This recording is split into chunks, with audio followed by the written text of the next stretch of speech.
What's up, everybody, and welcome to another episode of Team Chat Podcast, our 301st episode. We've crossed that barrier and on to new unexplored territory. But I am one of your hosts, Jerrett Wilson, joined to my right by Rachel Mogan. Only 119 more episodes before we can finally call it on episode 420. Put this damn podcast to bed for good. Put it to rest. Send it out to pasture. We're going to blaze it and peace out. Honestly, there's no other way how this show should I feel like that's end. The way to go. Yeah, no, absolutely. We'll have 100%. Willie Nelson as our guest, and then we'll just leave forever. That'd be awesome. That would be awesome. He's like, well, my arthritis won't let me play these video games anymore, but, I'll play a tune on Trigger. Anyways. Well, what's up, everybody? Thanks for joining us for another episode of Team Chat Podcast, a video game show. You can catch new episodes on Thursdays when they are released on podcast services around the World Wide Web, such as Apple Podcasts, Spotify, and others. You can also watch a video version of each episode over on our YouTube channel. Links for all that are in the description below, as well as links to where you can find us on social media, such as Facebook, Instagram, Threads, and you can join our Discord server, too, where we have a lot of great conversation, and honestly, where we're the most active, I would say. That's not a stretch of the imagination to say that we are the more active on Discord and have a lot of fun interactions and conversations over there.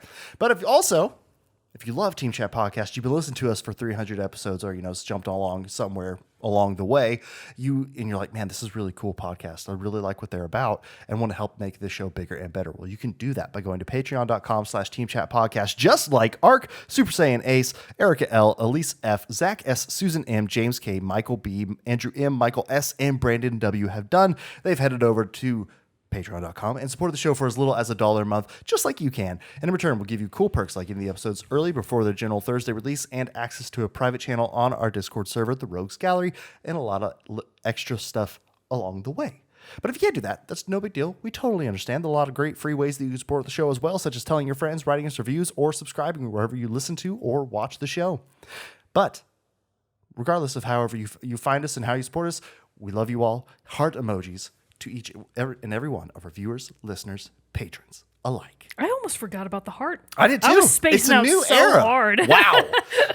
That's how far away I was, Jerry. You know what I was thinking about? What were you thinking about? I got so distracted because you started doing the Patreon spiel, and then you ended it in a different way than you normally do. I know. I kind of realized I had tripped myself up and was like, I got to fix this somehow. But the way that you phrased it left the door open to other stuff, and my brain immediately was like, damn, why aren't we doing feet pics on Patreon? That was my number one thought. Start up our Patreon and then have our wiki feed started, entries, and you can rate us there. There are people online that do and not even on Patreon, they just do it for free. Yeah. The fetish porn artists out there that do stuff for just nothing. Like people that will step on loaves of bread and anything else they can find is that genre. I was like, man, it's too bad that video game boxes don't squish better. Because I was thinking about what could we step on? That would be good. Do we have some figures content or something? You have a Sephiroth and see how. But none of them are squishy. That's what true. Could we possibly? Because that's the whole point. I mean, we don't have anything that's crunchy enough to be good, or anything squishy enough to be good. Yeah, they're all just pliable plastics. Yeah, Sorry, we got nothing. We could always be brutal to ourselves and do Legos. That falls into the torture porn category. Yeah, it does. Though. So anyways, if that's your jam and that's something you would pay for, just let us know. Let us know and, subscribe on patreon.com/teamchatpodcast/feet. But those Lego kits are expensive, so that's going to be at the $50 and up tier. Exactly. So, you really got to throw out the money if you want to support us there. Yeah, anyways. But you know what? I was spacing out so hard. I love it. That's hilarious. I'm just always innovating, Jared. I'm just always thinking of new ways to give back money. to the I people. got it. Hey, and the people they always come back week after week after week. So you know what? They're open to it. That's all I'm saying. But we do have a fun episode ready for you with 2 potential reviews. We'll see how long this first one goes. But we're each bringing a game for review because it is spooky season. Although I guess your game technically my game isn't spooky. It's not spooky at all. No. But my game is, and like I talked about a little bit in our episode last week, which was our episode 300 stream and all that stuff. There will be some new changes coming to the show before we jump into the topics and whatnot, but we're just not quite ready for those yet. But we will be bringing back Moment with Mogan and soundtrack spotlight. So stay tuned, and Both things I'll get to bring back. Yeah, both things that people said in the 300 stream. They They were wanted like, it we back. missed those, and we were like, really? Why didn't you fucking say anything sooner? And then too, I loved. I feel like it was after we had already signed off and we're done for the day. You said, "Oh my god, if we finish with soundtrack spotlight again, that means we get to end with and stick around for the song as the closeout for the episodes and stuff like that." Which I will say, ever since we stopped doing soundtrack spotlight and I stopped saying and now stick around for the song, the end has always felt unnatural. It's always felt wrong. It's always felt wrong. We got to get it back just to get back the good closer. Yeah, Gosh, absolutely. yeah. Do. Stick around for the song warms my heart. I know, right? Just makes you feel good. Reminds you of the good old days. Plus, now when people the world get was to right. people get to participate. We've got way more people in the Discord now than we used to. Also, Yeah, I bet it would have a feel little bit we'll more have, life. Yeah, and we're gonna really get aggressive about harassing people. And it's going to be really hard It's gonna hints be aggro. too. So, as a quick refresher for whenever we do that, we always end it because as a thing to like kind of build in some audience participation and stuff like that. We will start the first one and have a song.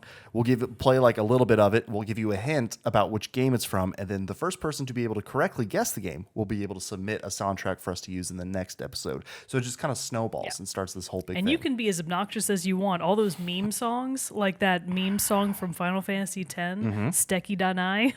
Yeah. Pick it. Pick it. We'll play it. People will be like, damn, that song sucks. Oh man! But then of course, It's Dunay. Don't Dun- at me at it's Stecky You corrected Dunay. yourself. Okay, You're anyways. fine. So You're let's, good. let's go gamers. All good. All right, well, let's jump into the main topic of the day, which will be starting off with my official review of Resident Evil VII Biohazard. I'm not gonna lie, Jerrett. It's very surprising to me that you played. So Final Fantasy VII Biohazard. That's the one that's kind of Not like Final Fantasy VII. Did I say Final no, Fantasy? wait. Did I say Final Who, Fantasy? did one of us say Final? I feel like I might have said Final Oh, Fantasy. okay. One of us said the wrong thing. Anyways, it's Resident Evil. It's Resident Evil. It's Resident Evil Biohazard. But regardless of who said what, I feel like it was me.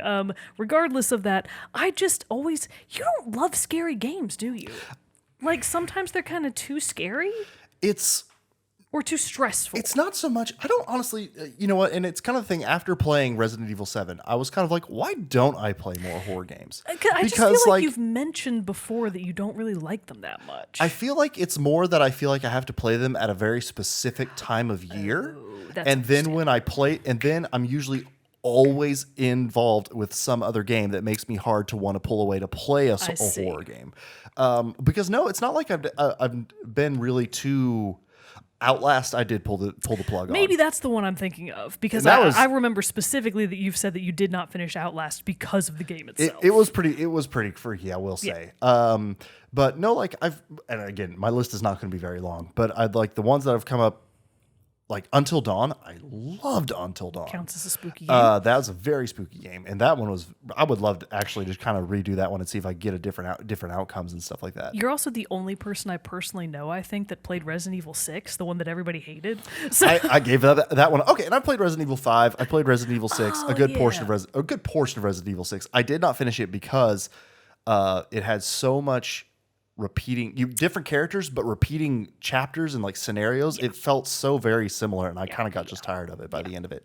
But I wanted to play Resident Evil Village eventually, Resident Evil 8, and I knew that they had I didn't know how much tie-in they would have other than sharing the main character of Ethan Winters. So I didn't, so I was kind of like, well, I'll start with 7. I had 7 before from either already in my backlog from either PS Plus or had just bought it on sale, I think, or something like that. And I was like, you know what?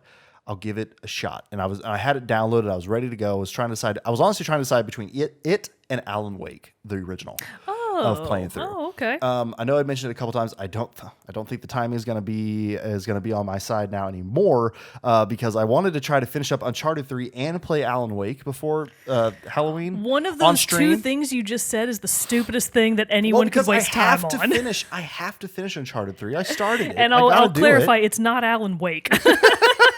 That's why I went right to Uncharted. I know where you were going with that. And so, like, I wanted to try to finish those up and everything because that would be cool. Like, get in some Alan Wake. So I was like, man, I'll do both of these. This will be fun. But then my computer decided to die on me last week. I just got it back today. We happened to get COVID, and then that knocked us out for a couple weeks. But I used that time, that little bit of time when I had nothing else to do but lay down on the couch and feel bad about myself to play some Resident Evil 7 Biohazard. And honestly, maybe it wasn't as intense as I was anticipating it was going to be because I was already I had the COVID brain. You were already dealing with the horrors of real illness, so it just didn't have the same impact. Yeah, so maybe not. So maybe it was fine. But no, I did really enjoy it, though. That being said, and it definitely had its scary moments. So the game came out in 2017, and you take on the role of protagonist Ethan Winters, who shows up in the Louisiana Bayou looking for his missing wife, or I guess he just assumed disappeared wife, because it had been 3 years since he saw her last. His wife Maya, and he finally gets like an email from her that was like, hey, or with like a video message of, hey, like, I'm sorry, but like, don't subject line not dead. What was the subject line of the email? It was something like, it was basically just like, you have to come find me and all this stuff. Like I'm so sorry for being gone, blah, blah. And he's like, okay, sure, let's go. And takes place and finds this old like abandoned house. It looks really run down, rotten food everywhere. That was the more gross part of it. Just sort of the grotesque horror. The grotesqueness of it, of just like, like open their fridge, there's all this rotting food and dead animal carcasses everywhere. Were there maggots all over the place? Yeah, there was one time, like right when you first walk in, you can open this pot that's on the kitchen table, and when you do, cockroaches run out and run all up over your hand and stuff. Yeah, no, it's not cool. I don't like it. Oh dear. I don't like it. And so that honestly was kind of like, oh God. And then you kind of like, you're trying to figure out what's going on. You start creeping through this house. Shit's gonna go bad because it's a Resident Evil game. And so you're just kind of like waiting for that to happen. And I think that was what my initial suspense. I was like, it's too late to start this now. I will come back another time. But it was still once I kind of like got through the little beginning and the intro of it, you're kind of like, okay, this feels, I understand what's happening. I kind of know what's going on. So anyway, this is some slight early game story spoilers and stuff like that. I will circle back around at the end of the review to kind of talk about more of the more in-game things and different stuff like that.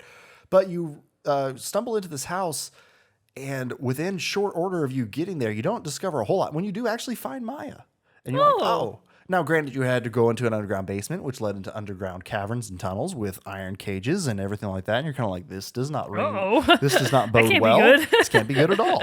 And so you finally find her.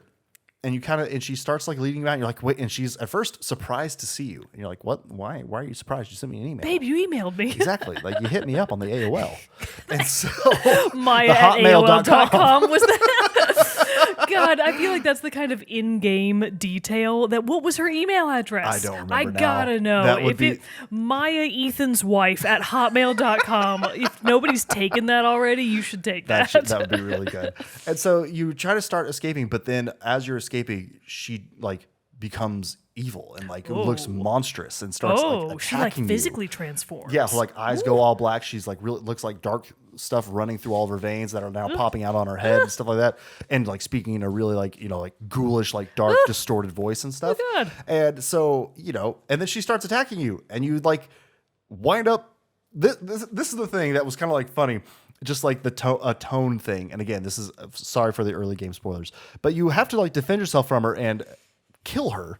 But it's like Ethan has no reaction to it. Really? Yeah, you have no reaction to it. And then literally like 30 seconds later, she comes back to life. So you're like, oh shit, what's this? And she attacks you with a chainsaw and cuts your hand off. Oh God. Poor Ethan. And he still like not like a huge reaction either way. Still, not like even to the hand. Like he's like yelling and screaming about it and stuff like that. But he's not like, what the fuck? What the fuck? Because that's what I was doing. I would have. Yeah. I mean, obviously nobody knows what they'll do until their undead wife cuts their hand off. But I feel like it would be something. Right? Something. I would have some kind of reaction, or just even be like a more emotional homecoming like to it when they first met each other. But they were both like. He's like, Maya. She's like, Ethan? And that was it.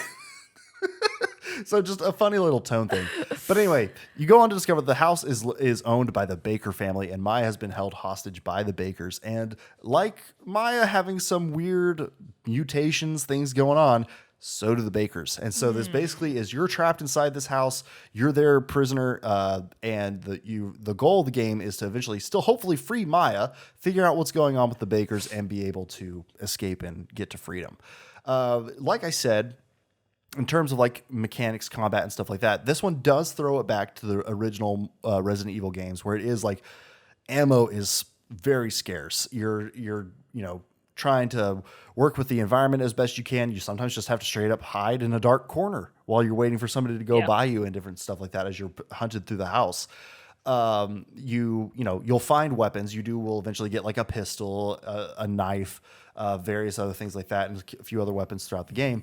And you can use those, but like I said, the ammo is scarce. You at most have 10 bullets on you, unless you're like really good at finding all this stuff, which I felt like I did a pretty good job of exploring around, but still, found myself having to be pretty scarce and like relying on the knife as like my only combat thing for quite a few steps of the way. That's all right. That's how I played the Resident Evil 2 remake. Oh, see, now I really want to play those. I didn't finish it. This was over the holidays, I think, and I was playing on Bro Mogan's PS5. But man, I feel like if you enjoyed this game, you'll probably like the Resi 2 remake as well. I'm wondering that because like they're doing 4, and 4 is about to come out, right? I thought the 4 remake was already out. Did it? Oh, yeah. Okay. I think the thing they're going to release next is like more of the DLC question That's right. mark. You're right. Yeah. The separate Ways. Or was that what just came out too? Separate Ways already is one of the DLC that I think is out. They're going to do more question mark. Okay. I don't know. I haven't played the game. Ask Resident Bro Evil. Mogan in the Discord. We need our Resident Evil fans, big Resident Evil fans, to jump in and there are many of them. So I really enjoyed that though, that it was this more slow style pace. Like it really did let that, because like I remember from playing Resident Evil 5, like you're so caught up with like, which even in that game, I kind of feel like your bullets were scarce. It's not like you had a ton of stuff to do with, but I always felt like I had enough to be constantly using my weapons. But then it wasn't you were until never I think I was worried that you were going to run out of ammo. But then I think it was not until I was watching, I guess, your brother play Resident Evil 4 and even this one that I realized, like if you shoot the knees, then they fall, and that makes them easier. Like stuff I missed on my first. The physics are actually in there, and like where you shoot matters. Yeah, crazy. So I kind of reminded myself of that as going into this, but I appreciated it though. Kind of like I feel like I've talked about that sometimes with like when I played Survivor or Jedi Fallen Order.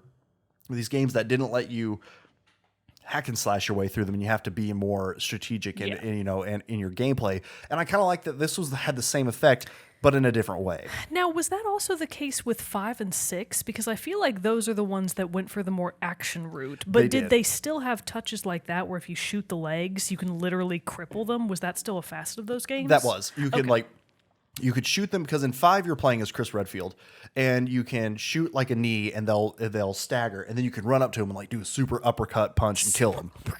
Ethan isn't just like Little Mac from Smash Brothers. It really is, but people. Ethan isn't that good. Ethan's not that powerful. You know what? I love that. I love that the idea of the Resident Evil games at their core is that you are not very, unless you're Wesker from Resident Evil 4. We gather you are soft and spongy, and you're probably not very good at fighting. And I really like that aspect of horror games. Is that part of the horror is that you're not a superhero, you're not a super cop, you're not anybody. You're just a random guy whose wife emailed him, and now you're missing a hand, and you're in Louisiana, the worst of the states.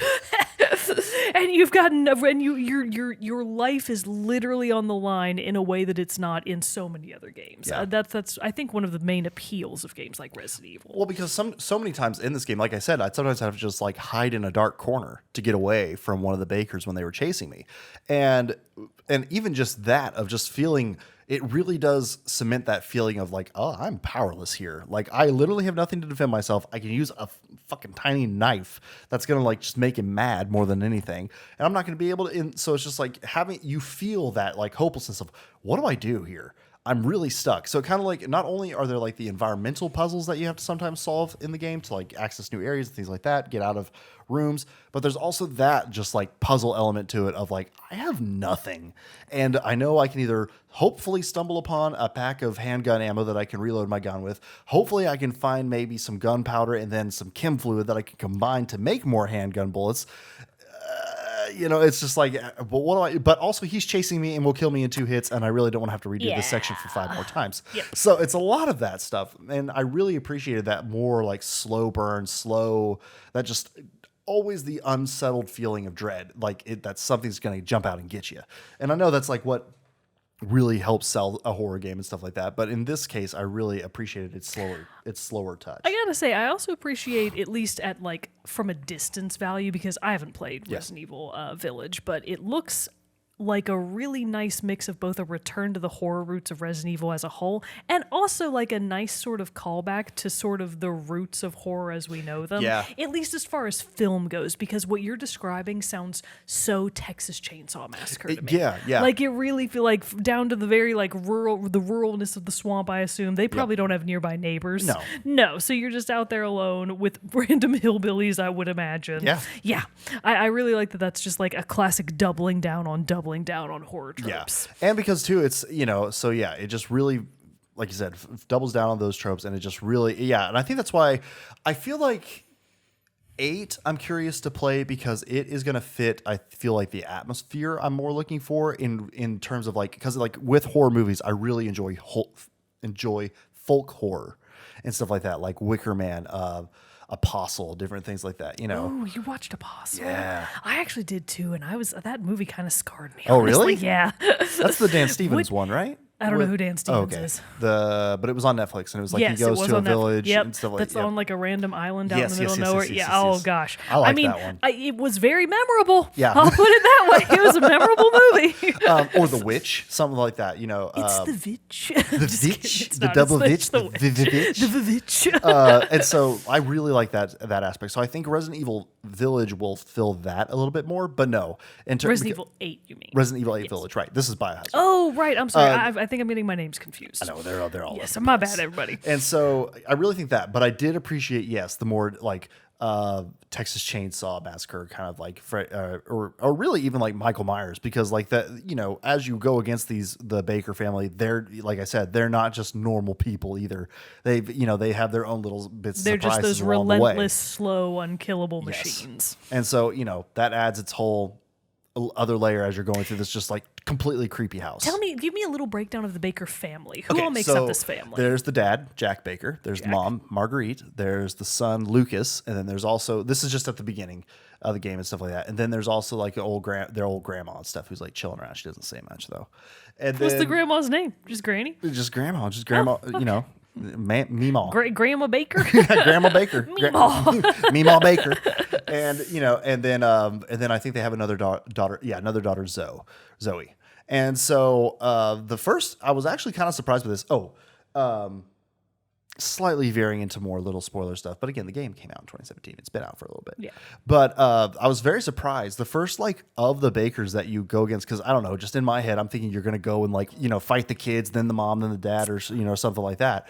But then the grandma, then the grandma, super boss G-Ma. but then you actually start off like being chased by a Bloodborne battle, like getting into a Bloodborne style fight, and then the HP bar comes up for the enemy, and their title is just Meemaw. Right, and you're like, oh god, what's she gonna do? She's gonna pull at your ears. But anyway, so you actually go up against Jack Baker first, and he's kind of like the main antagonist for the majority of the game. I'd say that you probably are going to get up against him as he like slowly chases you throughout the house as you're trying to get through it.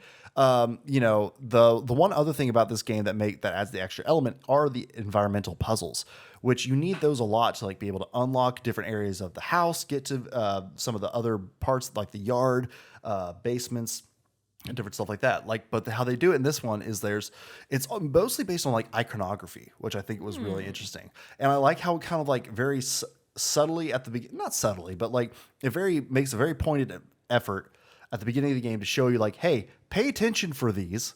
Oh, you mean like in-game? In-game stuff. Okay, so when you said the word iconography, my brain immediately populated like a map view and then like images on a map. No, sorry. You mean like in-game? In-game, like icons, statues, art, things you need to like pay attention to that were like, these are the... Religious iconography. Not in every case, but just like more like animal-based, I would say. Because it's like... like you come up to this, there's this door to the main hall and it's locked and it has like a bronze bull figure that's in one area and there's one missing in the other. So you're kind of like, oh, figurines or animal figurines are going to play some role in like being keys to other areas and stuff like that, which they did turn out to be. And so it's a lot of stuff like that. There was this one really fun puzzle that I liked where you'd have to like pick up an object that didn't look like anything. And then you would shine a light from behind it and change it around to where the shadow made the image of an animal to be able to unlock delightful. it. It's a very I fun love little that. puzzle. Very Nancy Drew of them. Yes. And so, obviously as you're going through and unlocking all these different puzzles, which again, I've said on the show many times, I'm not the biggest fan of a puzzle or like very solely based puzzle gameplay. Remember the dreaded Uncharted 2 suit of armor puzzle? Yeah, that was rough. That was rough. That was rough for everybody. So, I appreciate that. Like, I definitely had a couple head scratchers, but nothing that just made me be like, am I stupid? Like, which happens a lot in some of these other games. So I appreciate that it had a good puzzling aspect to it as well. The combat, like I said, again, more not as over the top and crazy. It builds as the game goes on, though, as you get used to the weapons and abilities that you have at your disposal. The combat does add in more things. Again, slightly spoilerish here, but this one I was more surprised.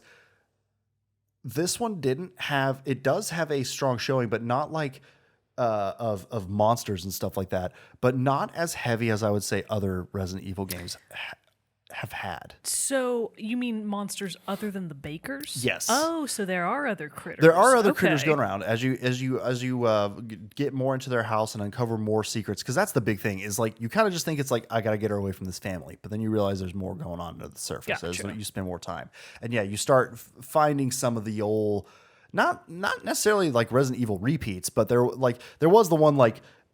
I know the liquor is the one that's kind of like the dog that has the tail. There was that has the really long tongue and stuff like that. There was a similar creature, but not like a straight up just like the liquor. Family dog Max, right?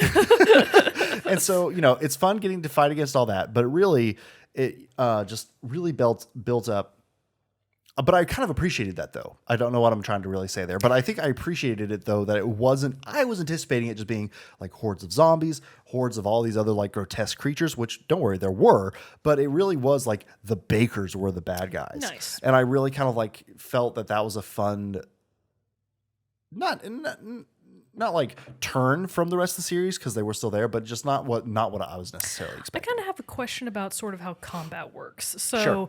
If the bakers are largely, would you say that at least for a while until the story requires it, are the bakers probably unkillable to a certain extent? Yeah. So how does that combat go then? Like, let's say that you get into a spot with Jack Baker and there's really nowhere for you to hide, but you do have ammo at your disposal. How would that flow of combat go where you eventually get away, but he doesn't die?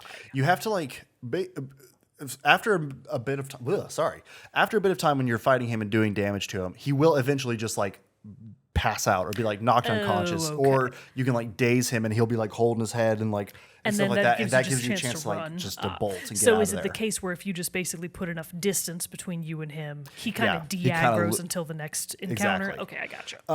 One of the things I kind of got the impression at least in the beginning of the game, is kind of like, again, this is from not having played it, only from videos and stuff that I've seen. He's kind of like Mr. X. Oh, okay, yes. Where he just like kind of follows you until he's like, I'm gonna chase you later. Like Thomas the Train, Thomas the Tank Engine. That's why they put that mod in, because it made perfect sense. Funny.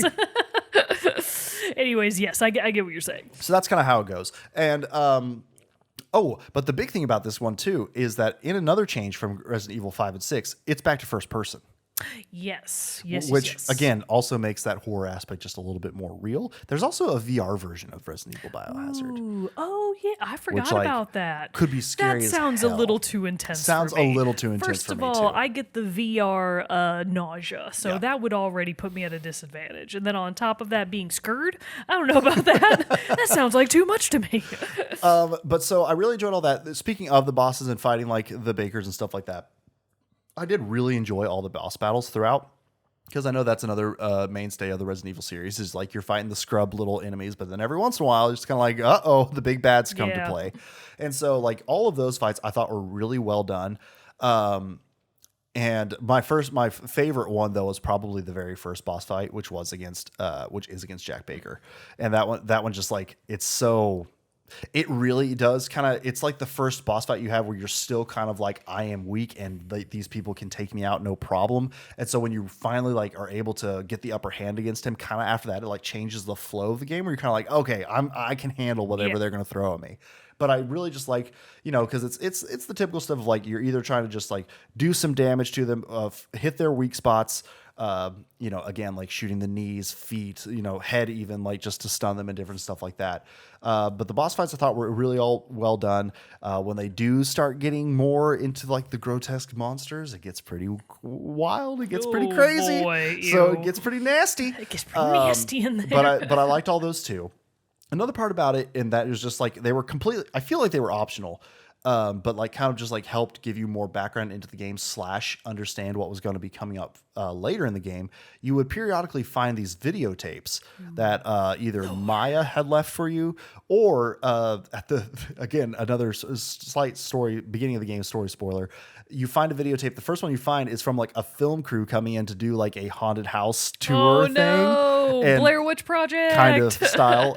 And you see what happens to them and how the Bakers fall upon them. Boy. And so I'm guessing it's not with like open arms and tea and biscuits. No, it's not really. Not really. Tough luck. And so, it was really fun to kind of have that, because it was kind of like, oh, I need to look out for this object that I'm going to need this for another part to solve the puzzle later on. So it was kind of cool. It kind of like gave you like a sneak peek, as it were. The only time that kind of came to bite me in the ass where I didn't like that is that there was a later stage in the game where you use this mechanic, and it confused me more than it helped me, because it made me feel like because it felt like I was playing the same area twice, and I was getting confused which I had already done. Because you would go to like in the videotape, because you play through the videotape, you don't watch it just like straight through. You actually like take control of Maya or the super person, fun. or the I person didn't in the realize videotape. that. So Neat. it kind of like has that feel of you playing it, Twice. it is, yeah. And so, I would go to areas in that area that I had been to in the first time when I was playing through the videotape, and I was like, oh, I need something in here. But then when I went back to it later, I was like, wait, this isn't here. And just something about it in that area kind of like confused me, and I had to get a little bit of help to be like, what am I doing here? But overall, fine stuff. Honestly, there's not a whole lot else other than without going into like a full on like story recap and everything. But I really appreciated it for the puzzles, the horror of it, the just like never ending sense of unease. But also, it pulled me in so much. Like it was a.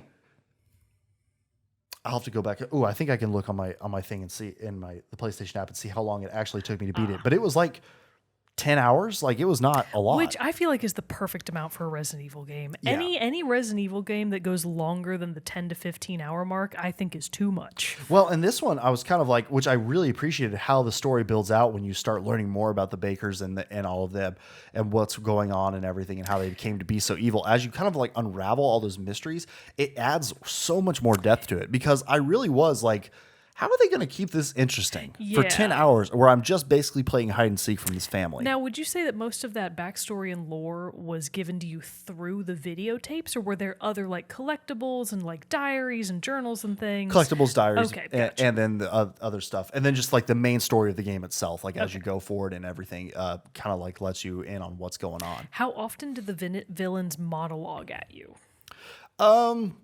Mostly right in the beginning, but yeah, when you're really doing one of the big fights against them, they're like running around chasing you more. That's when they kind of do their thing. Okay, they like want to taunt you, so they're like taunt you and like freak you out a doing little bit. that thing where like you're hiding and they're skulking around and they're talking to you. Yeah, okay, very. Like, I'm gonna find you, boy.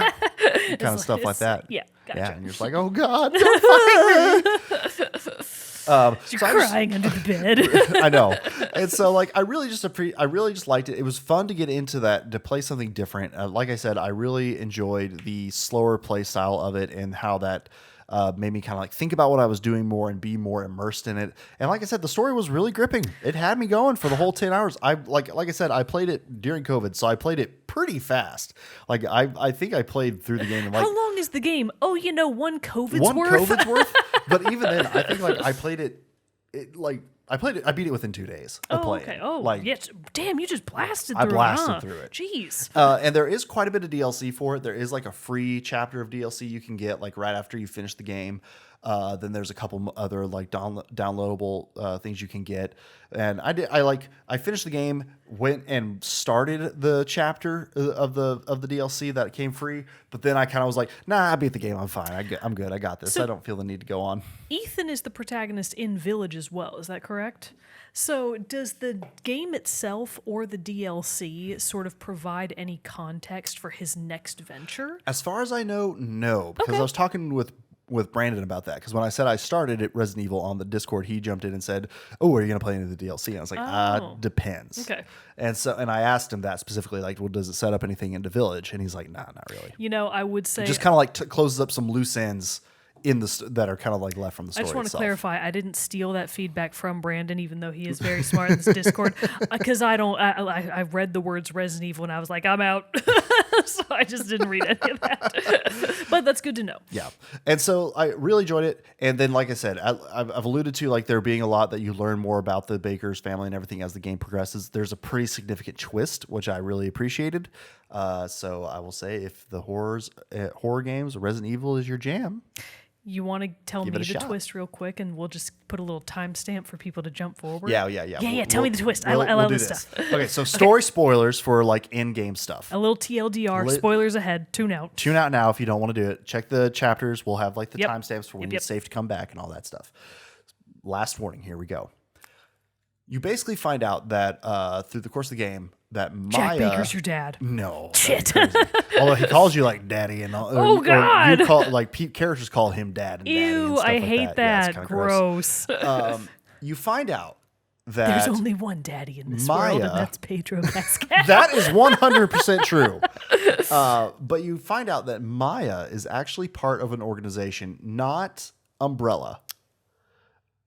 I'm now Parasol. blanking on what the name of the actual organization is. Something about Raccoon City? No, it's not. Oh, It's not with okay. that. But she's like a member of this. She's an agent. So when she left Ethan, saying, "Hey," which her cover story was she was going to go babysit for a family. Which I was like, Oh my what? God! What the fuck? Wow, what a weak ass going to the gas station And then it's for gone for cigarettes, 3 eh? years. Yeah, I know, right? And so it turns out she's actually a agent who is tasked with watching over this child named Evelyn, who, as you've progressed through the Baker's house, you've seen evidence of her or like her alluded to in different things like this. Like photos and like stuff? or like her shoe or like something like okay, that. So you're kind of like, oh, you assume because you found like all this stuff in the Baker's house about past people that they have tortured / turned into monsters and other things like that. You're like, oh, Evelyn must have just been one of them. Gotcha. Well, it turns out that no, she's actually a bioweapon that was developed by this other organization, and Maya and her partner were in charge of transporting her to a more secure facility. And while they were doing that, they were transporting her by boat. This boat crashes in a hurricane, and Evelyn is freed upon the crew. Oh dear. Shit goes south. Said ship finally crashes because of the storm into the Louisiana Bayou, into the deep swamps. I see. Where a not Jim Baker. That's Jack Baker. that's a televangelist. Same diff. Noted televangelist diff. Jim Baker.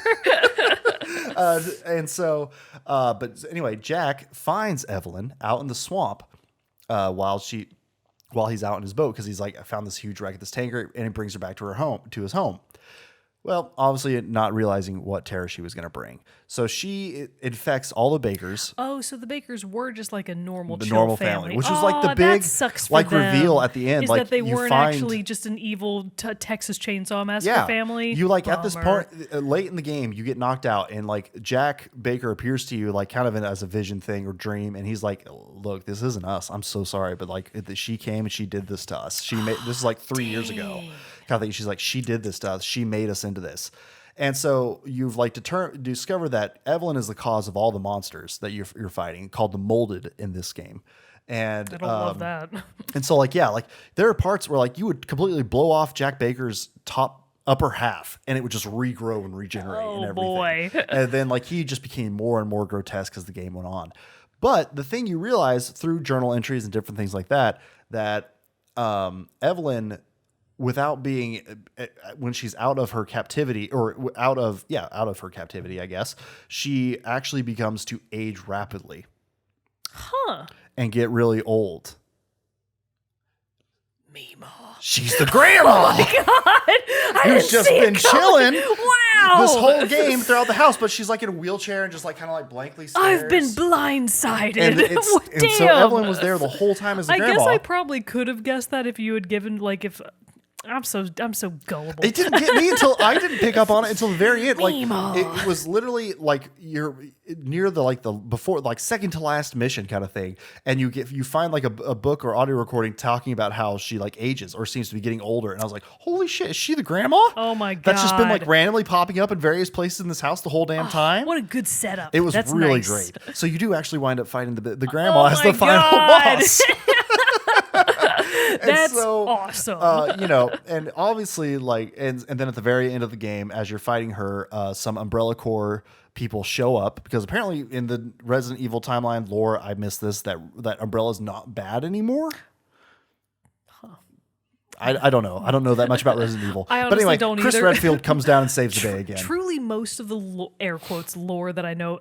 Air quotes that I know about Resident Evil comes from the movies, which are not anything like the Nothing games. like the They're games. quite different. So, but yeah, so that was a really fun twist. Okay. And there was even another thing that I didn't want to talk too much about because it is kind of like more late game spoiler. When you do start going up against the son, Lucas, he is more of like a mind games fuck with you mentally person, and so there's a lot of really fucked up puzzles that you got to do. And so it was pretty interesting getting to play through all those. So I really loved it. It was a really fun time. I had more fun with it than I was anticipating having.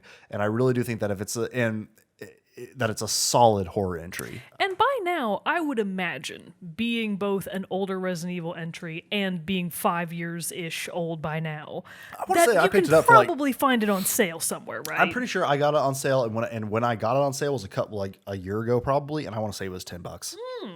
So it's not too bad at all. $1 per hour of fun. Yeah. What a good rate of return. It really is. All right, well, awesome. Yeah, it was a good time. If you like horror, you like Resident Evil, you like some puzzles, you like some jump scares. Fan of Louisiana? Like Cajun food? Yeah. Yeah. Then play Resident Evil 7. Big fan of Meemaws? Okay, well, that's awesome. Yeah, it was a lot of fun. I can't believe that you blasted through it in 2 days. I can't either. It was purely because I had COVID. If I didn't have COVID, I would have gone through it at a much slower pace and probably still be playing it. A rare time that we can say thanks, COVID. I know, right? Thanks for that. I joked with Sam. I was like, this really sucks, and I hate it while we were laying in the worst of it. But I was also like, I've laid still for 3 days and haven't had to do anything because I physically can't.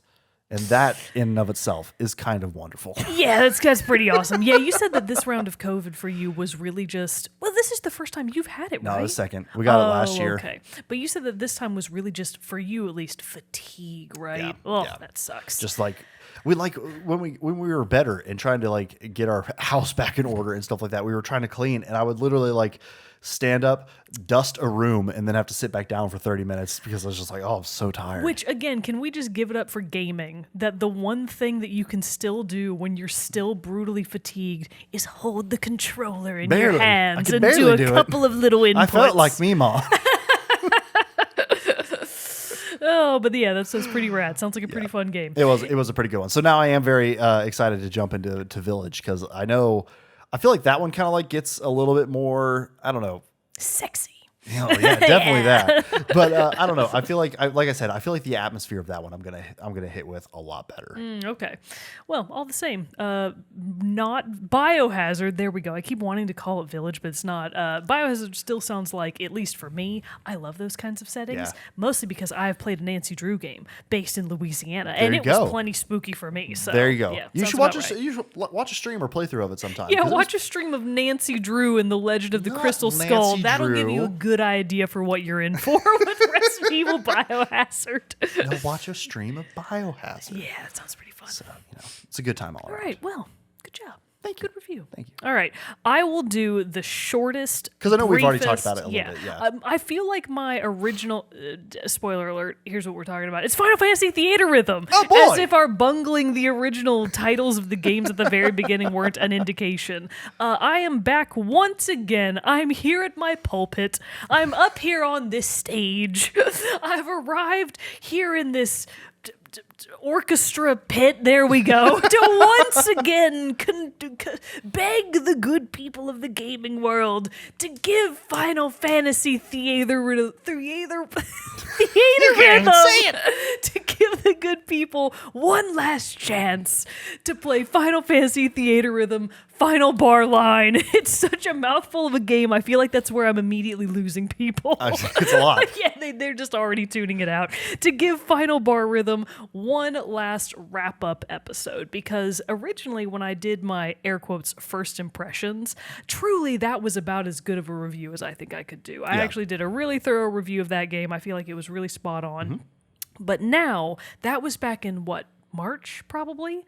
Because Final Bar Line came out for Switch, PS4, and maybe PC. I don't actually remember what all the other platforms are, but definitely for PS4 and for Switch. It came out back in February of 2023. Damn. So we were at a weird place in the year where there was a slight lull before the new Legend of Zeldas of the world were coming out. It was just like that part of the year where the Octopath Traveler 2s. Octopath Traveler 2s. Yeah, it was right before a bunch of other big stuff was coming out. And I was like, I have just enough space in my roster to buy this game right after I'd played the demo. I got the demo, played, and I was like, this is the best game I've ever played. The best rhythm game I've ever played on the Switch. Mm-hmm. It was also the only one. Because we talked about this. Most of the other rhythm gaming that I've done in the past is on my phone, because the phone is the perfect vehicle for rhythm games. As it turns out, so is the Switch. And Final Bar Line is just, I mean, it's nearly a perfect game, I would almost say. If I had to give it a number rating, I truly probably would give it a 9 out of 10. Oh, nice. So if you're not familiar, Final Bar Line is it's just a really basic ass rhythm game at the end of the day. You've got 4 different bars on the screen, which correlate to any 4 combination of buttons that you could possibly want. There are a couple of different types of notes that you have to hit as they hit the judgment line. And depending on how good your rhythm is, literally, you either score a rainbow critical, a regular critical, a great, which means you suck ass, a good, which is like almost the worst you can get, or even worse, a bad, or a straight miss. Mm-hmm. And depending on how many rainbow criticals, goods, greats, etc. you get in that song determines your score. The highest possible score on any song is 9,999,999 points. So you can't actually get 1 million. You can get, Can you? No, it's 9. Is it 999,000? Or is it in the millions? I don't know. I forget. There's a bunch of 9s. if you get it to maybe 10 million is the highest. Anyways, don't listen to the actual numbers. What counts is that you either get a triple S, double S, single S, A, B, C. And if you're getting below a C, you have probably failed the level. Like, you didn't even finish because you got KO'd. And the notes themselves can either be just simple touches, which is any button on the Switch that's a literal button, slides, which includes both of the analog sticks. So a slide note would be like a direction in one way or the other. Yeah. So slides, touches, and holds. Holds are just pick whichever buttons you want. I typically oscillate between the bumpers and the just numbers on the touchpad. It's a very, very basic premise that is just done so well. It is so addicting. It is so fun. And the part that makes it even better for gamers of all ages, gamers across the ages, you might even say, is that it spans the entire work of the Final Fantasy series. That's pretty cool. So all the way back from Final Fantasy 1 through the entire main line. I mean, all the way up through what's the current... Ooh, okay. I don't think there's I feel like they're going to do a DLC pack for Final Fantasy 16. I think it's either not out yet or it's not confirmed. Maybe that was just a rumor. I think they're going to put some tracks from 16 in there. Nice. So anyways, it spans all of the mainline tracks, all the mainline games, and even some of the weird offshoots, like Final Fantasy Mobius, a game no one played. Final Fantasy Type 0, no one fucking played that game. But all of the main ones and all of the spin-offs. And even on top of that, Theaterythm itself. So there are a couple of specific tracks that were made just for Theaterythm. They're largely kind of interwoven with the leitmotifs of the other Final Fantasy, like famous tracks. Sure. A lot of them are compilations. Some of the longest tracks in the game are like, here, play through a collaboration of all the Final Fantasy themes in one. You're like, fucking God. This is going to take for fucking ever. And then the worst part about those ones is that if you're doing incredible and then like 3/4 of the way through you get a bad or a miss, and you're like, no. fuck. Because obviously your chain matters. So if you don't manage to get a perfect chain and you get to the very end and you fuck it up right at the very end on a song that was 5 minutes long, you're like, oh my God. That's long. So it's brutal. Some of the tracks are brutal, but others are really, really short. So most of them I would say last anywhere between a minute to like 2.5 minutes. That's good. That's Anything good over that is like considered one of the longer songs. Most of them are relatively short. And they are divided between what are considered battle themes and what the game calls field music. So think about your typical Final Fantasy game. It is probably divided among what would be considered like story beats, you know, right. cutscenes, battles. Obviously, you've got your boss battles, your mini boss battles, your regular little scrubby enemy battles, your standard battle themes, your battle theme remixes for when you get to the different part of the game, and then you've got like traveling. The fantasy side of it. Right. Are you traversing through the caves or are you going into the volcano section? What about the grassy fields of Final Fantasy IX? There's all different types of places that people go in Final Fantasy games. The Thunder Plains of Final Fantasy X, a classic track. And they're all represented within their individual series. So part of the game is just playing through every single series, maxing out all of the songs to the best of your ability among beginner, expert, hard, and in a few rare cases, supreme difficulty mode. You can pick and choose whichever ones you want to. If you're not trying to be a completionist, there is no reason to do ultimate. There's really no reason to do expert, ultimate, or supreme unless you're trying to go for all the in-game feats. So if you're just there to have a good fun time, just do basic mode. Yeah. You don't have to be a good gamer. You don't have to be hardcore about it to be able to still have a really fun time. And another part of that is that the game does include the characters from the Final Fantasy games.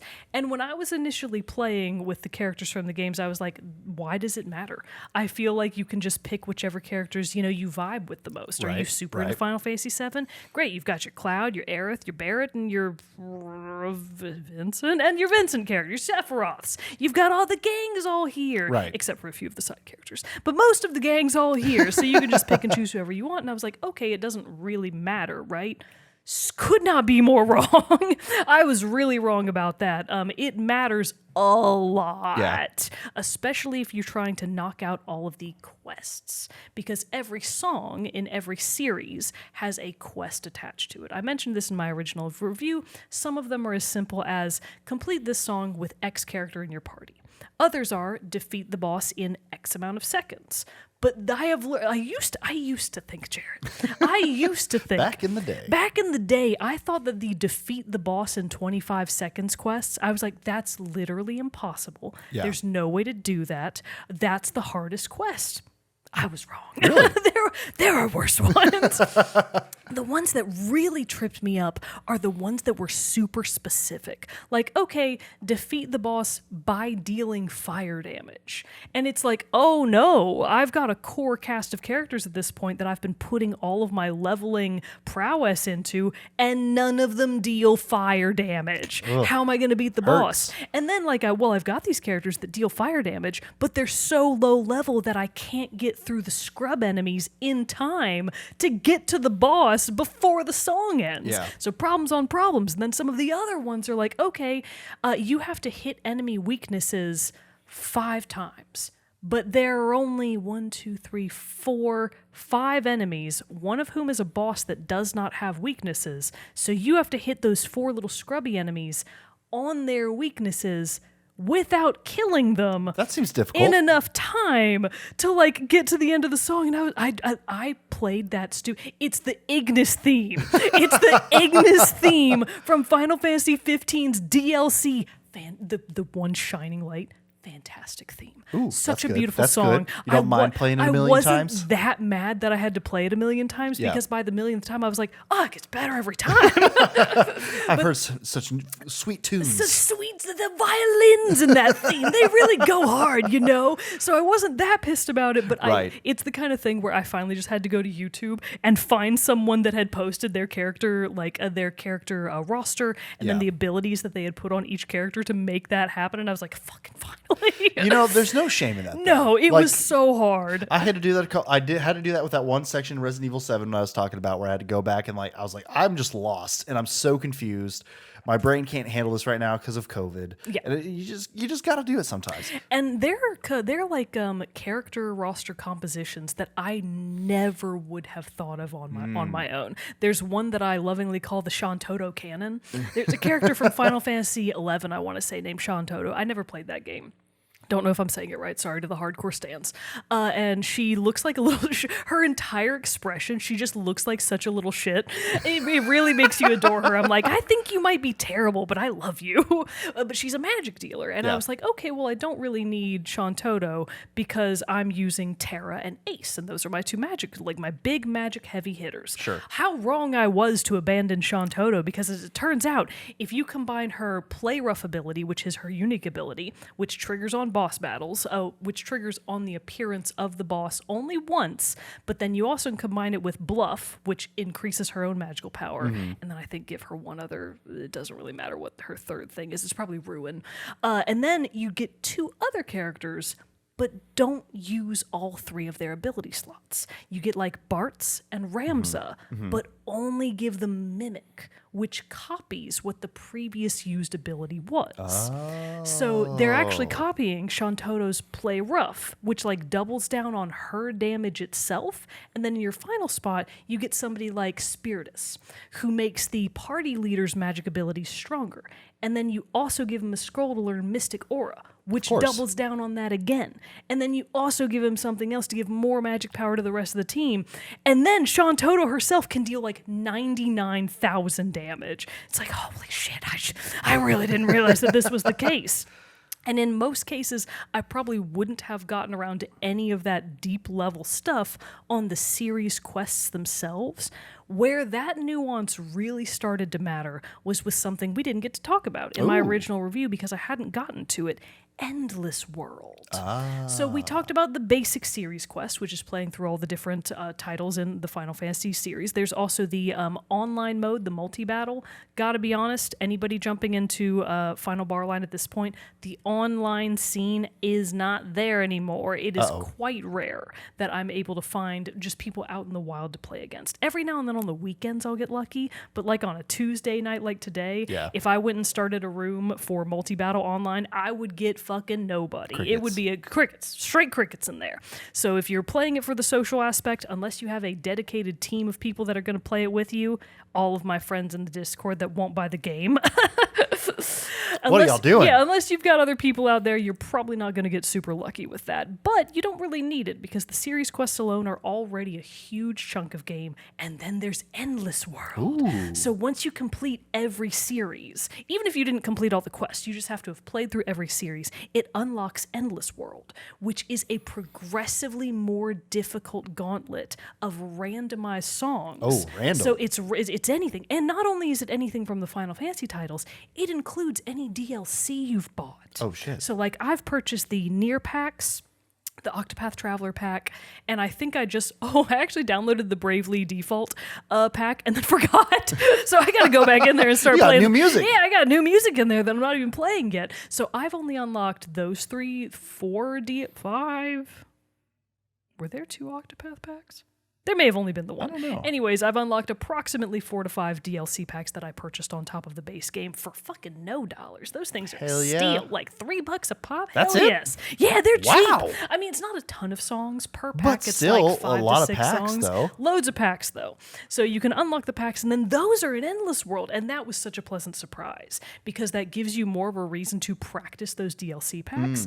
Because as you're progressing through Endless World, the thing about Endless World is you actually have health. So you as the player, you have 3 hearts. And the conditions of Endless World are you must complete the quest given to you. So like if I'm on stage 1, I've probably got one level 1 song that's like, beat 5 enemies. Yeah. Easy. Great. You do that, you complete the quest, you move on to the next one. The next stage that you get to might give you an option of 2 or even 3 different songs, and you get to go through and look at their quests and their songs and decide which of them you think you can complete. Initially, I was like, oh, you just get to pick whichever song you like best, right? As you progress, no. Sometimes it matters a lot, because I might get to stage 23, which I think this is the one that actually knocked me out. I got to stage 23 or 25, I want to say, and it was just the one choice, so I had no other options. It was one choice of a Final Fantasy 13 song, which I love. That soundtrack goes hard. But the condition of the quest was activate 60 abilities. Wow. That's so hard. I mean, I know you don't really have a good frame of reference for why that's so difficult, but it's fucking hard to activate 60 abilities. That seems like a lot. It's a lot. Just without having a ton of info on it. I think I got close. I think I got about 40-ish abilities to go off. Couldn't do it. I had already failed 2 other quests, which was 2 of my other hearts. That finally knocked me out of the running. So once you get knocked out, once you lose all of your health in Endless World, you have to go straight back to the beginning. Start at the very beginning. You have to start all over. But then once you restart, it randomizes everything again. Okay. So it's a different set every time. And this is the other pro tip thing for Endless World. Does it randomize the quests that you play as well? Yes. Or does it? Okay. No, so it's both not like the quests and the songs are randomized every that's time. nice. So you can get different combinations of everything. You also get randomized rewards, which is very important for people at the stage that I'm at, because I'm trying to complete all of the in-game feats, which for lack of a better word is platinuming the game. Okay. So I'm trying to complete every feat that there I'm so is. excited you're trying to platinum And the I game. know it's my first run that I'm really going to try for. So proud of you. I'm sure that I can get everything done except for getting a certain score on Supreme Mode. That's the one that I think might kill me. But I believe in myself. I'm going to be able to do it. But the point is, I'm at the stage where I'm trying to collect all of the in-game collectibles, which are usually character or game-based cards, or enemies, enemies, bosses, summons, game-based cards that have different rarities attached to them. I've got all the basic ones. I've got all the N ones. I forget what N actually stands for, maybe like Nouveau or something like that. I don't have all the Ps, which I think is maybe Primo or Prime. Yeah. And I definitely don't have all of the S's, which is special rarity. So I'm at the stage where I'm just having to grind through songs and just pray to God that I get the right cards. Right. But Endless World really helps with that, because it will actually give you cards, like character cards, as some of the occasional rewards. And it even does it does you the wonderful favor of having a little exclamation point over ones that you don't already have. That's so nice. I can easily identify, I have to do this one. Even if I don't complete no, you have to complete the quest to get the reward. It's like, even if I don't get a perfect chain, for example, Right. like even if I break my perfect chain, it will still be worth it to me to complete the quest and get that card, because it's not in my roster right now and I desperately need it. So Endless World adds on so much additional depth and fun to the game that I never really thought there was going to be that much more after I beat the series quests. Oh, how I have merely scratched the surface, Jerrett. I truly haven't even gotten into the meat of the game yet. Which, I mean, is really cool, though, because like when you think of a rhythm game, especially, you don't think it's going to be that engaging. No, there's you think no it's going to be story. like you're going to play the songs. Yeah. Play them until you get tired of playing them, and you're then done. quit. Yeah. False. But this one, for how many layers it has. There's the onion. The Peel onion, back the the final layers of the bar onion. line. The layers go so And there's a deep. lot there. There's a lot there. It's a hearty stew. And on top of that, just sort of, and especially with Endless World and with trying to, get all the characters, get all the cards, it is sort of forcing me to even go back and play through tracks that I didn't really give that much attention to before. Like, I've played Final Fantasy VII. Yeah. Who hasn't, right?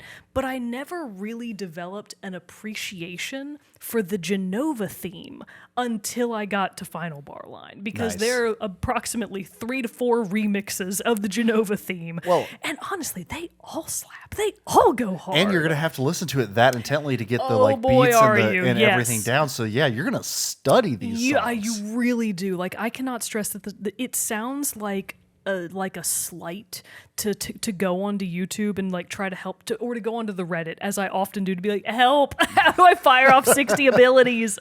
It sounds so dumb to be like, okay, so you're struggling to get a high score on a song. have you actually just sat there and listened to the song? Because honestly, looking at the screen and trying to sort of sight read your inputs is one way to play the game, and maybe that's where your strength will lie.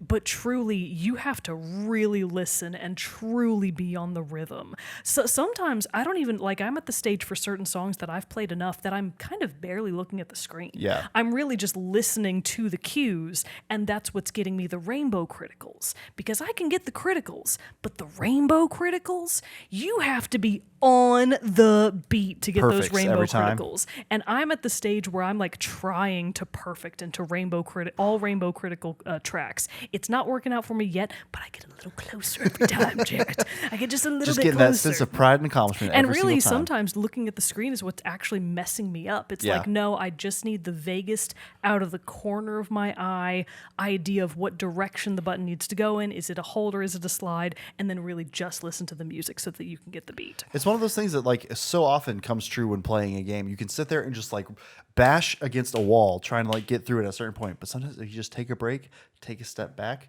go back to the basics of just listening to the music. Sometimes it's about the appreciation. Exactly. It's about, like, sure, you can listen to the music, but do you feel the music? Are you feeling it in your soul? Because if not, you're probably not going to get all rainbow criticals. So it's just, what I'm trying to say is it has given me a much greater both attention to, and by extension of that, appreciation for the true like core of Final Fantasy songs, and how each of the different series really has its own personality to it. And that might not be something that you would really pick up on if you're just sort of a casual RPG player, or if you've only occasionally played a Final Fantasy game here and there. There are games I've never even touched, like 13, 13-2, 13 Lightning Returns. There were 3 games in that series.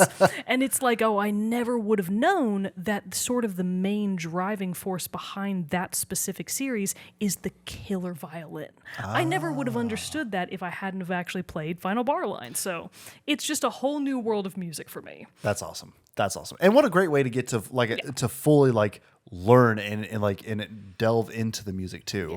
That's really cool. Do you think though, if you're not a Final Fantasy fan, but say you're just like a rhythm game fan, yes, would you absolutely. like it still, or not being like familiar with the music and everything? Would that be? I think you would adore detraction? It. Absolutely not. I think you would still get so much enjoyment out of it. With that being said, now that I am a more fleshed out player, I do have a list of complaints.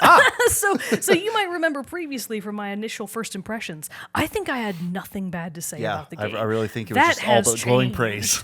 That has since changed, and there are a few specific quality of life things that I think would make a whole world of difference in taking the game from a 9 to a 12 out of 10. So specifically, some of the cons. The stage and screen gives very little useful information. So what do I mean by that? Oh, the stage end screen. Oh, yes. Okay, so that's what I was going with this. Sorry, my notes confused me. So whenever you complete a song, you get graded on it, right? So that's where you figure out, okay, what was my breakdown of rainbows to criticals to greats, and it'll give you that information. It'll show you how many you got for each and how they factored into your score, and then it'll also show you what your character's stats were at the end of the song. That's good to know. You know, did you pull off some stuff that gave them more strength or more magic? That's very helpful to know. And then it'll even give you a little graph that shows you, okay, on the notes that you weren't rainbow critical, were you early? Were you late? Yeah. That's pretty helpful to know as well. But it is missing so much other fucking information that really matters for the endless world shit, and really for a lot of the quests as well. So things that I really wish they would build into the end screen. How many abilities were triggered during the song? Oh, it doesn't tell you that? It doesn't tell you. It does not tell you. Wow. So you have to literally, now there is a way to play back your song so that you can see, okay, was I off? Was I early? Blah, blah, blah, how many abilities went off? But even then, because if you're getting to the stage of I need to activate 60 plus abilities, it's really hard to keep track of. How would you? Because you've probably got characters like Vivi or Lightning 2 or Terra with dual cast, which dual cast means that an ability goes off twice. But if you've got multiple characters in your roster that can double double cast their abilities, you really start to lose track. Right. Because generally abilities fire on a specific amount of triggers being hit or a specific type of condition being met, which are really common. So you might have all of your characters activating abilities all at once, and it's so easy to just be like, oh my god, I can't tell if that was 10 or 12. I don't know how many abilities actually activated there. And the end screen doesn't tell you. That is kind of It's whack, man. So the end screen doesn't tell you how many abilities were triggered in a song. It really needs to tell you that. It should just tell you how many enemies you defeated. I just want to know. And it's not a big deal because counting the amount of enemies you killed is much easier than counting abilities. Sure. You just go back and watch the song. But I shouldn't have to. I shouldn't have to watch my playback to know how many enemies I killed. Just tell me on the end screen. Right. The other thing is how much time. So this is sort of nitpicky, and I don't really think it's that. I'm not even really sure how the game would do it per se, but I would like to be able to know how long it took you to beat the boss. Because for the quests that are, okay, defeat the boss in 25 seconds, most players probably aren't necessarily going to need that information, but I really just kind of would have liked to have known. It is. Well, it also seems like how much information the game gives you. It seems like you would want to know that. You would want to know that. Along a very similar vein, I really want to be able to separate out the damage dealt. So that applies to a couple of specific things. I mean, when it comes to like, okay, how much damage did you deal with fire-based abilities? Sure. That matters in only a couple of scenarios, but like for specific bosses that require elemental damage, that'd be fucking good to know. It'd be really good to know how much wind damage, how much lightning damage I did to a boss, because I really can't tell, and sometimes you have to be able to deal, certain amounts of damage to kill somebody. So that would be good to know. It matters more, I think, when it comes to your summons. So by playing through specifically battle music tracks, it doesn't happen in field music tracks, you can actually activate your summon, which are your Ifrits, your Shivas, your Knights of the Rounds of the world. You can activate those, and they usually deal a pretty massive amount of damage. But some of the quests are, okay, deal X amount of damage with a single fire off of one summon. And others are, just deal this much damage with summons. So you can either do it multiple times, or the quest might require that you do it just once. And it's really hard to tell in the heat of the moment how much damage, hi Sam, how much damage your summon dealt. So that's unfortunate. And then my final complaint about Final Bar Line, and this is truly the maximum complaint that I have, is that and I'm putting this in hefty air quotes, the practice mode is literal. It's useless. Yeah. So there is the ability to practice songs, but what that truly means in the case of Final Bar Line is simply that you don't die while you're doing the song.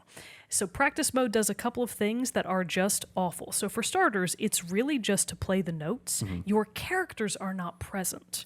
So if you're trying to practice a song to, for example, see if you can fire off those 60 abilities, practice mode doesn't actually do that for you. Oh, that's dumb. So you can't figure out how much damage you could theoretically do. You can't figure out how many abilities you could activate in practice mode. Right. You have to actually play the song. Now, you can always exit Endless World and go to the song and then play it over and over again to figure it out on your own. But my point is, practice mode should tell you that.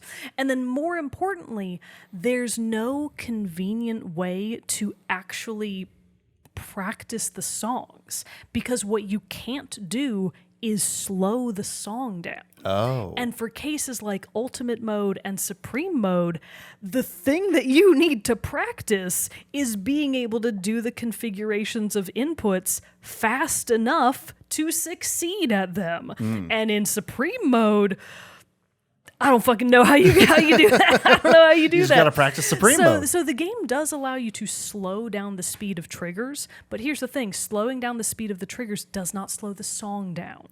So that is useless. That is useless for practice mode. Yeah. So practice mode, I don't even understand what it's there for. It must be just for like the basics, The like as you're getting only started. thing that you can do in practice mode is either rewind or fast forward by 5-second increments. So if you were trying to practice a specific part of the song over and over again, That's kind of nice. but that's really the only benefit of practice mode Yeah, is it's that just you like don't die and that you can rewind and fast forward a little teeny tiny bit. Yeah. And even then, it's still kind of annoying. Like, it's not as fast as you would think it is. So it's not great. They could make a much better practice mode. So the lack of a good functioning practice mode where you can actually slow the fucking song down, and the lack of a true in-game tutorial that tells you all of the hidden information that you would not otherwise know if you weren't on the Reddit like I am. Those are the two main complaints I have about the game. No real practice mode, no real tutorial beyond the bare basics. Everything else is kind of just wishful thinking. More information on the end screen would be incredible, but for most players, it's probably not going to matter. But all that to be said, for the hardcore players, though, for the hardcore players out there, and rhythm gamers, those are some hardcore people. There were some hardcore gamers out here. I know. I would be like, I would play through the game once, every song once, and be like, yeah, I got a good enough score on that one. Cool. Good enough. No, and I think I've now completed 87 of the 100 feats. Damn, you're so close. The remaining 12 of them, I think, are perfectly doable for me. I think I will not have a problem really grinding up to the max stats, the max levels, getting all the collector cards. I've got a really good item hunter team right now. I think I'm going to be able to do that with just time and playing and having a good time. Supreme mode. Supreme mode, 9,800,000 points, whatever amount of points that is. I don't think I'm not going to say that I can't, because with enough practice, I think that I can. But I'm not going to promise that I can. I'm not going to promise it, because truly, really, that's up to God at this point. I'll have to pray on it. It's in his hands. It's in his. Jesus, take the wheel. I don't think I could do it on my own. But so Final Bar Line is, for the most part, a nearly perfect game. There are a few quality of life things that would send it over that edge, but the TLDR, the FBLR. Final Bar Line. Anyways, the final verdict is that it's an excellent game. If you can find it on sale, Nine's got a deal on Final Bar Line recently. A Switch game went on sale? Yeah, because it's not it's not an IP. Oh, that's true. It's Square Enix probably, right? So you can find it on, again, PS4, you can find it on the Switch. It is a game that goes on sale. It's got loads of DLC for the other gamers out there that are into that. Obviously, it costs a little bit, but it's not astronomically expensive. The game is so worth it. I'm begging you to buy it and play it, and then get on the Discord and play battle mode with me. And that's all that I'll say about it. Well, very cool. It's not like, again, the more you talk about it, the more I'm shocked by how many layers there are to this game. Because when you first talked about it, I really did just think it was going to be the basic rhythm game, Theaterythm game, where it is just like, you do the guitar hero, you do the inputs, you do that's all there is to it. Wrong. But it's really cool to see there's so many more different levels into it, and really rewarding for people who are fans of these RPGs and everything like that. One more tip for any gamers that are playing it: Terra and Ace. Pick those two. So Final Fantasy Type 0, play that series really early on, and then Final Fantasy 6 or 5, I forget which one Terra is from. I think she's from 6, but it might be 5. Anyways, make sure you play both of those series early on so that you can unlock Terra and Ace. They are the two most useful characters you will ever get in that game. Get them. Boom. There you have it. And there also, you have our 2 reviews of Final Fantasy Theaterythm Final Bar Line. Did I say it right? Yes. Oh my God! Wow. And Resident Evil VII Biohazard. A much smaller, easier to say name for a game. One game to get you spooked into the pits of hell. Another game to bring you back out with some uplifting tunes. I've played well over 100 hours of Final Bar Line. And really? I'm not even close. That Supreme mode is going to take me at least across the 200 mark. So it's a big, meaty game. That is a big, meaty game. I thought, again, you were going to say like 40, 50. No, and wow. I regret to inform you 100 hours is one of the feats. So you got to hit it. You got to get to that 100 hours, guys. I don't know what to tell you. All right. Well, everybody, I hope that you have enjoyed our 2 reviews of these 2 great and fantastic games that we think you should go out and play. And if you do, let us know by writing us in the comments below, joining our Discord, talking about it with us there, or we still even have an email address that you could send us questions, comments, and what have you to at teamchatpodcast@gmail.com. So all those different ways to get a hold of us. We'd love to hear from you. But I do think that draws this episode to a close. Until next time, everybody, I'm one of your hosts, Jerrett Wilson, joined to my right by Rachel Mogan. Adios. And soon I shall be able to end it with "and stick around for the song," but that's not today. Until then, we'll see you all next time.